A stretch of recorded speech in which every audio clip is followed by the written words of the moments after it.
Blonde brownies are one of my favorite treats. They're rich and decadent, and instead of using chocolate, they feature brown sugar. Now they say blondes have more fun, and while I definitely disagree with that statement, I do think blondies have more fun because of the complex add-ins like white chocolate, butterscotch, and nuts. Keep watching to learn how to make my maple butterscotch sea salt blondies. On Just Add Sugar, we're bringing you some of our favorite sugary recipes that are sure to tempt and delight any sweet tooth. So if you've ever had Applebee's maple butter blondies, this recipe is kind of similar. It's going to start by preheating your oven to 350 degrees. And then over here, I've already lined my 8x8 brownie pan with some parchment paper and sprayed it with some nonstick cooking spray. And as you can see, I made the parchment paper a little bit bigger just so that I can easily remove my blondies when I'm ready to enjoy them. Great. So over here, we're going to start by mixing our dry ingredients. So I have our flour, baking soda, baking powder, and our salt. Now take a look at this salt. It's nice and flaky. It's perfect for baking because it's going to give you that hint of salt without being too overpowering.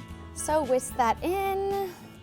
Awesome. And then we're just going to set it aside. And over here in a larger bowl, I'm going to start mixing in our melted butter, brown sugar, and this is one of my favorite parts about blondies, that nice, rich, caramelly brown sugar, 1 egg, and our vanilla. And for this recipe, we're using vanilla bean paste. It's almost like a syrup consistency.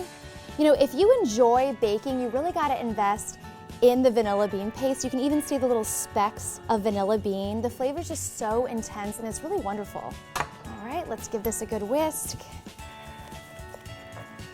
Then we're just gonna slowly incorporate our flour mixture a little at a time. And this just helps the brownies to be nice and smooth. You know, the thing with brownie batter is that it's really thick, so it takes a little bit of muscle to get through it. Now we're gonna add in our nuts. We're using pecans, but you could also use walnuts. But I think the pecans just have a really complementary flavor to the maple sauce that we're gonna be putting on the blondies later.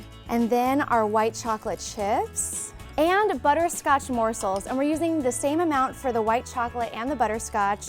So it's not gonna be too butterscotchy, it's actually gonna be really caramelly, which tastes delicious. All right, let's fold this in nice and even. So you really wanna get the butterscotch and the white chocolate and the nuts in every single bite. Now I'm just gonna pour this into our prepared pan and use your spatula to make it nice and even. It's a good thing that this recipe only makes one 8x8 because if it didn't, I would be eating blondies for days. Now I'm just gonna put this into the oven and allow it to bake for about 20 minutes or until a toothpick inserted comes out clean. While our blondies are baking, I'm gonna show you how to make a simple maple sauce. I already have some butter melting over here. I'm just gonna whisk in a little bit of cream cheese, melt it in there, get it nice and smooth. Now, you could certainly eat these blondies without a maple sauce. They're sweet already, but I think that maple sauce just pulls in all those flavors together, and it's really good when you make them a la mode. Once your cream cheese is melted in, I'm gonna slowly whisk in our powdered sugar a little bit at a time, because you want this sauce to be nice and smooth. So you're just gonna work out any of those lumps with the whisk. And make sure that you're keeping the heat on a medium to low heat, because you don't want the butter to burn. And once that's nice and smooth, I'm gonna slowly whisk in our maple syrup. If you can, get the pure maple syrup. The flavor is just so delicious, and it's really gonna make this sauce taste just like maple. Ah, look how good that looks. We're pretty much making a maple gravy, so the consistency should be a little bit thicker than a sauce, but not too heavy. And if you wanna thin it out a little bit, just add a little bit of maple syrup, a tablespoon at a time. Take a look at our blondie. It looks so good. I'm so glad that I used that parchment paper. I had no problem getting it out of the pan. So when you're ready to serve your blondie, you're just gonna cut it into 2x2 squares. So start by cutting it in half, and then in half again.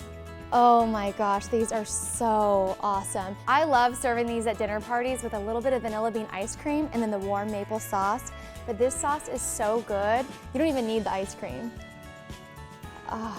Look at that yummy maple color. I cannot wait to try them. These blondies are a guaranteed crowd pleaser. They're so rich and so decadent. You've got to make these. Thanks so much for watching. I'm Brandi. If you enjoyed this video, be sure to give it a thumbs up and subscribe to Pop Sugar Girls Guide, and let me know in the comment box below what your favorite brownie or blondie is to make. We'll see you next time on Pop Sugar. Bye!